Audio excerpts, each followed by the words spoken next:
Hello আসান, হ্যাঁ নাসির ভাই। ওরে মুড়ি চানাচুর মাখছি তালতলায়, তুই তাড়াতাড়ি চলে আয়, আমরা খাচ্ছি ওখানে হামিদ আর শাহিন। ও হ্যাঁ হ্যাঁ, ওরা মুড়ি চানাচুর আসতেছি আসতেছি।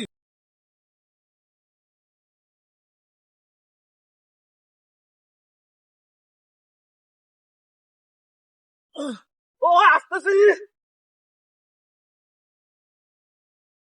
ওরে,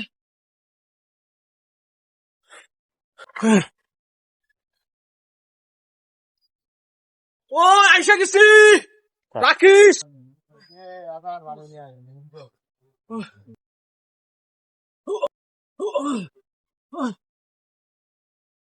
ওর কই, ওই মুড়ি চানাচুর কই? ওটা পানি নিয়ে আসি দিন, ওটা পানি। উফ, উফ।